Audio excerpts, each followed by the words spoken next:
Everyone is talking about the new design in OS 26. Some love it, some hate it, some worried about accessibility. But while all of this is valid, I wanted to take a different angle to focus on what actually improves the way we work. So I did what makes me think best. I took a walk, recorded a little vlog, and talked through the updates that really matters for productivity. Alright, clarity mode on. Okay, hello together.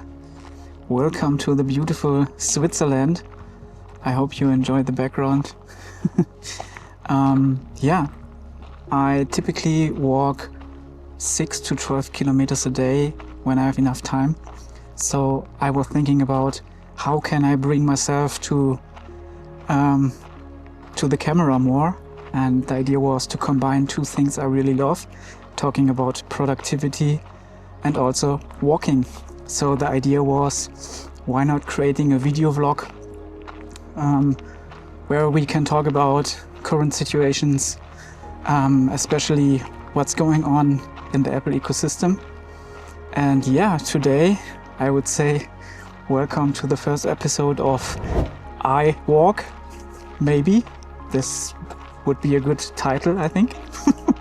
And I have also Apple Notes with me, and I made some notes about the current state of the beta and the whole OSs, and yeah, I'm very excited.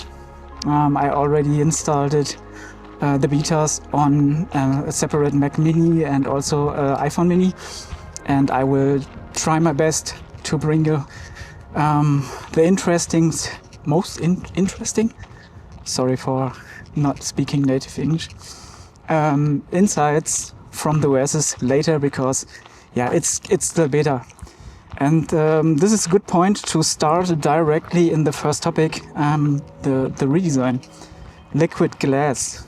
And yeah, we all can see this is beautiful, and the way or the direction Apple chose is perfect in my opinion.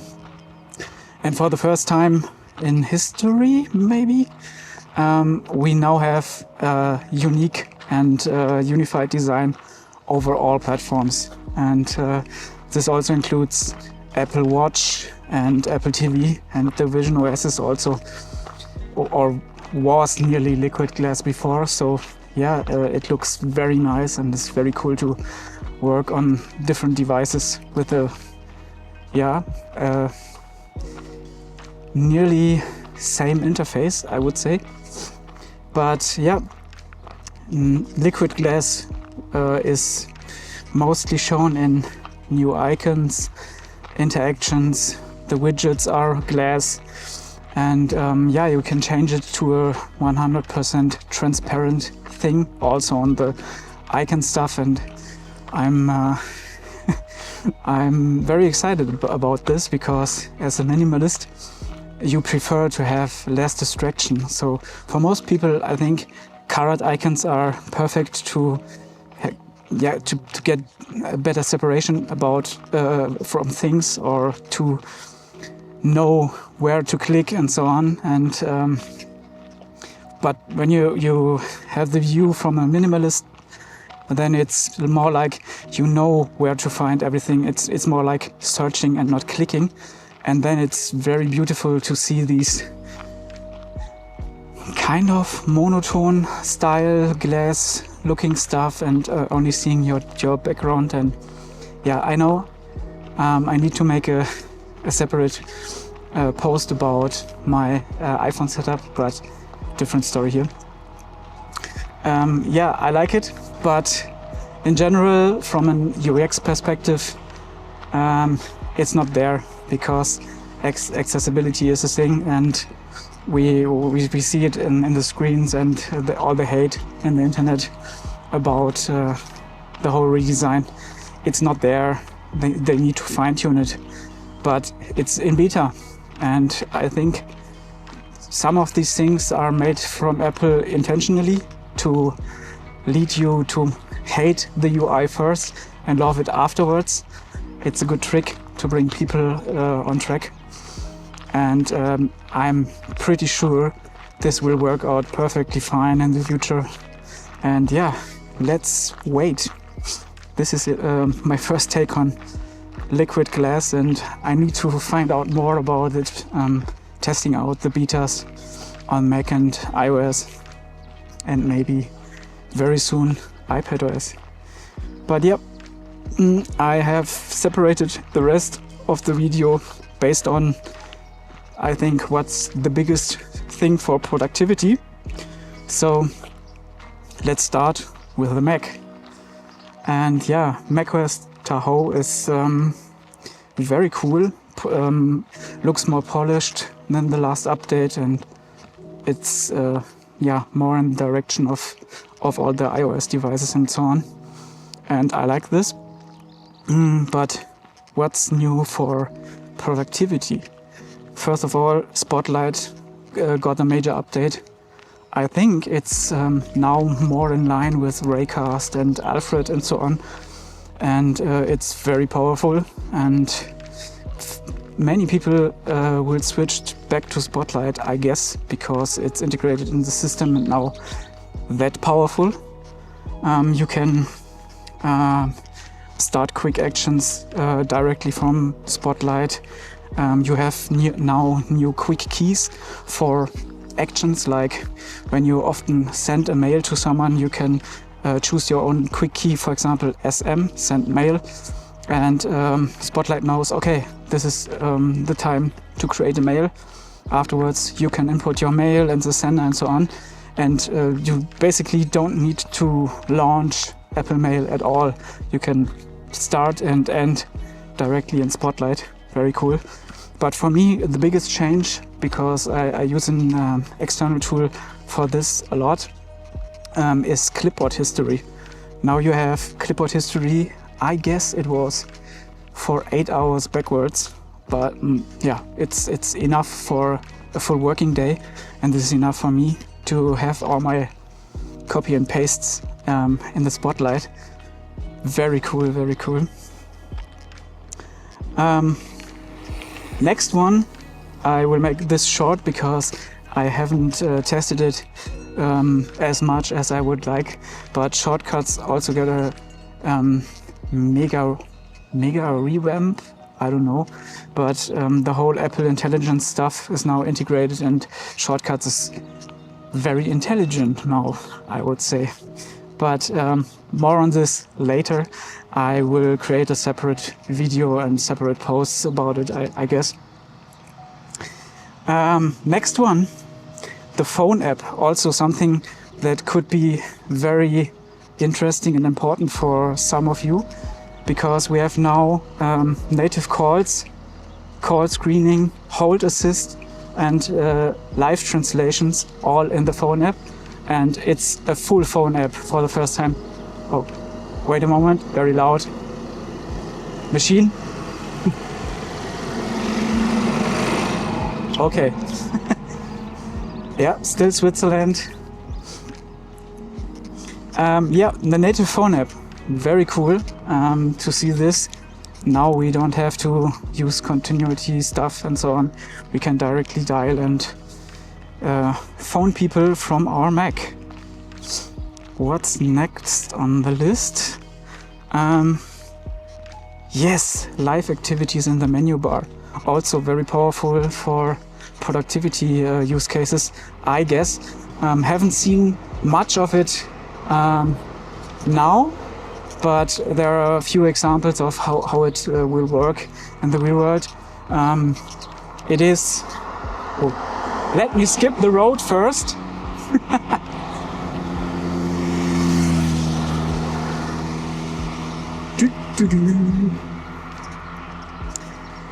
Basically, it is like tracking progress of something on your phone, and you will see the progress of the app or the progress itself in your menu bar on your Mac. Very powerful. And it's also supporting iPhone mirroring. Okay, but most of the stuff, or the most important stuff, is coming now because you were all waiting for this, and I will talk about new apps for the Mac. And first on the list is Journal.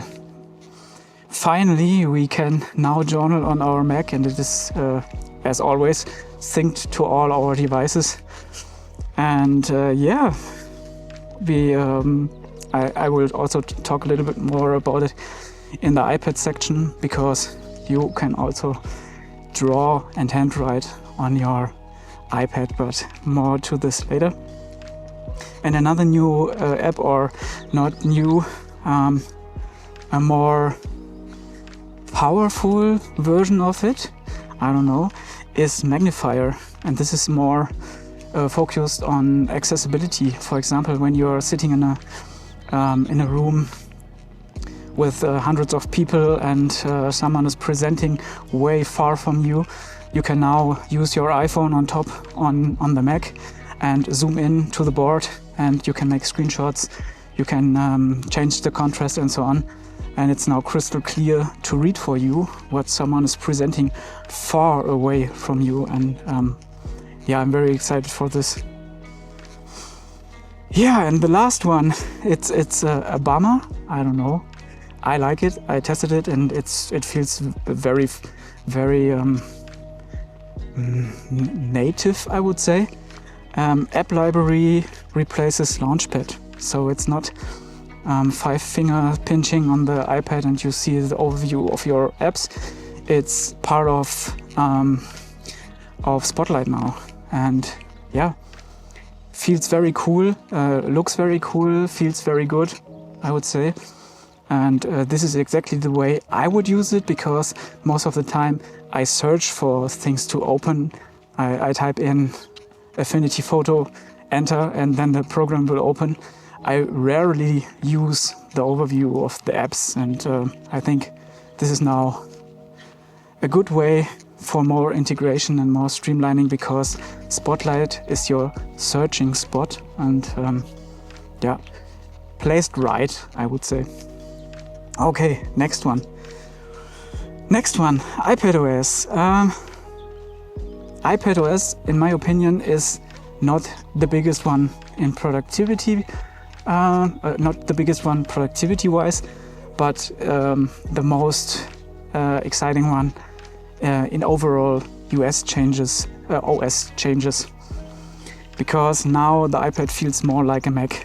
And for people who really prefer to work on iPad, this is now the time they finally can say, okay, I don't need a Mac anymore, because we have so many features pointing to the direction of iPad really is a Mac replacement for most of us.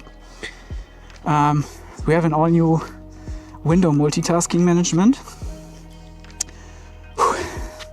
Let's slow down. It's now the hill up. I need some breath. You can freely resize and position windows on your desk, and it's not no more 4 windows only. It's now up to, I don't know, 20 windows at the same time, nearly as many windows as you would love to open on a Mac. You can drag them. You have also Mac style controls in the upper left corner, and also for apps for the first time, a full menu bar. The same style as you would find it on the Mac. You can swipe down, or in full screen it will appear, and you have the full view, edit, object, yada yada line, as you know it from your Mac. Very, very cool, very powerful. Next one, this is big. Background tasks and live activities. Back in the days when you are, for example, want to export a video in LumaFusion or Final Cut, you need to have the app open all the time and wait for it to export.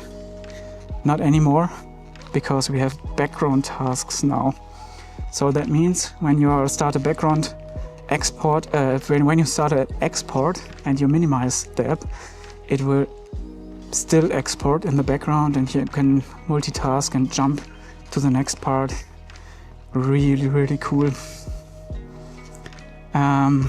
yeah.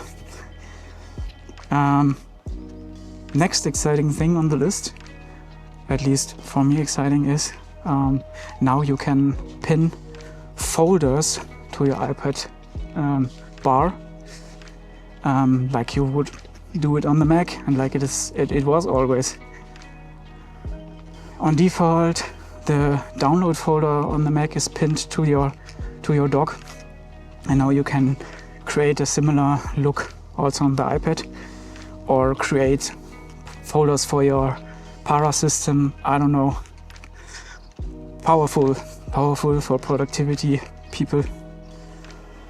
And next one, not directly powerful for productivity, but I guess in daily work stuff, you can choose your audio channels now. For example, when you put in a podcast mic, you can app-based decide which of the microphones, internally or externally, you would choose for video calls, recordings in general, video recordings, I don't know.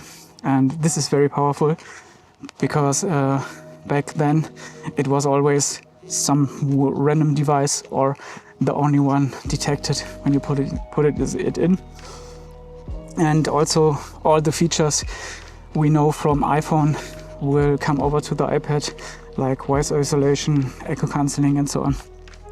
And yeah, audio will be very powerful. I saw already some people on YouTube showing us how they put it in multiple devices and created multi-tracks in GarageBand, and I guess it's also possible in Logic and so on. I need to test this out, but audio, very, very big.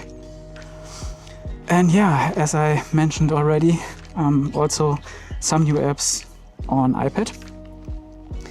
The journal app, for me the biggest one, because now you can use your Apple Pencil and hand draw something or hand write your own journal, and it will recognize it. And yeah, it's synced across like always, and looking forward to test it on the iPad. Unfortunately, I have only one iPad, so we need to wait for at least public beta, I would say, to test it on my working machine. And the next big productivity one is the Files app, because we now have a real Files app. It acts more like the Finder on your Mac, and you can recolor your folders to have more visual structure in your day-to-day work. You can see all the informations you would love to see all the time, and this is very big in my opinion. All features we always wanted are now in the Files app. And we also have the phone app now on iPad. We can only imagine how powerful an iPad mini with a cellular plan could be in the future. Maybe we can replace our iPhones completely with an iPad mini in the future. I don't know. Let me know in the comments if someone already tested it in the beta. And last but not least, the preview app is also coming to iOS and iPadOS. I guess iOS 2, need to check it, but on iPadOS. And preview is big, in my opinion, because now you have proper PDF and also other file management directly baked in. I really prefer making stuff in preview on the Mac all the time, annotations and quickly view something and so on. And now we have the same stuff also on iPad. Beautiful. Love this. Okay, this is really fast, but I don't have many things to talk about yet for iOS, unfortunately. So don't get me wrong, there are a lot of cool changes, and iOS is, as always, one of the focus OSs from Apple, but it's more for general changes, and we will go deeper in this later when it's it goes more in the direction of public beta and public release. But I have no, I'm not really interested in speaking a lot of it about it now, because it's in beta. We don't know what will stay, what will change, especially all the design clues we have now. But I have 2 points or 3 points here for iOS based on productivity. And the first one is quick reminders. And this was huge when they announced it. This is exactly how I do my brain dump. And I will go for a walk like this. And I have my iPhone with me. And I open reminders and dump down every single thought I have. Things I need to do, ideas I have for future stuff, products, whatever, client reviews. All this happens when I walk and when I think about stuff. And now I can, for example, put it on the button here, and directly the overlay of quick reminder will open. I can choose the inbox or any other list I want to put it in. For me, it is always inbox, because I like to resort it on my Mac later. But yeah, the reminder I can create on my home screen will directly land in Apple Reminders without opening the app anymore. This is huge, and I love that. And yeah, the other 2 things are already mentioned in the other OSs. The Files app will also come to iOS, and the Preview app, I hope so, at least in a similar way, like in iPadOS. But yeah, this is it from my opinion, based on iOS. Most of the stuff is relevant to all systems, and I will talk about the whole ecosystem stuff in another video or not video, post. I don't know. I hope it's a video. I hope I will do this more regularly now. But let me know in the comments if you're interested in an overview of things are synced in the ecosystem as a whole.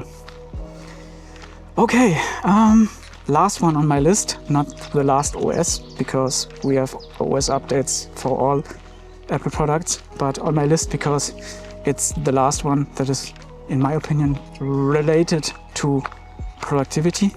I guess Apple TV could also be another point here, because you can use it for screen sharing and so on, but at least for the new OS, there's no update in my mind. I would say it's completely only related to productivity, so let's skip it for now. But yeah, watchOS, big one. First of all, we now have workout buddies. So now you think, Chris, this is not productivity, this is sports. But we know that your mind needs to be clear and focused, and workouts and healthy life is very important for productivity too. So I guess the workout buddy will be big, especially when you think about in the future things like your workload or your workout load, because too much is also wrong. And when your body can tell you, hey, you have enough for today, don't walk 12 kilometers, stay for 3 kilometers and done, this would be awesome, and also good for productivity later. But yeah, and also nice is music suggestions, so you can have music suggestions inside your workouts from the workout buddy. Gritzy. Okay, the next thing is more not a feature, it's more like focus mode, I would say. Wrist flick gestures. So they showed us in the newer Apple Watch models, now you can flick your wrist like that, and you can dismiss alerts or calls or timer only with a gesture, and don't need to put your fingers on your Apple Watch or click a button. Could be powerful, especially when you don't want to be disturbed by something, and yeah, you are in focus, I would say. And the last one, this is the biggest one, and I will close this vlog with this because I think this is very cool. The Notes app on Watch. Yeah, we can now make Apple Notes on our Apple Watch. So I don't know how cool it is to write a note, but at least having all the notes on my Apple Watch is big for me. And also, yeah, talking to the Apple Watch and create a note directly. I know some people had shortcuts for this in the past, but now it's native. You can start the Notes app and talk to your Apple Watch, create a note. Very cool. Yeah, this is it. I hope you enjoyed viewing Switzerland in the background a little bit and walking with me. First episode of I Walk. Hope you like the format, and we will do this in the future more often. Which of the new features are you like the most? And let's see. Let me know. We are still in beta. A lot of stuff can happen, and a lot of stuff can change. But I guess the list I presented to you is rock solid. These other features are here to stay, and I don't think Apple will cancel any of these. So I will, or we can say this is it. And yeah, happy to see more to come. And long outro. I think I need to cut here. I have no idea how to end it. But yeah, let me know in the comments which features are you like the most, what is missing in this video, and what is your wish for things you want to see in the future, or maybe in public beta. I don't know. See you in the next time. I Walk. This is Chris. Bye.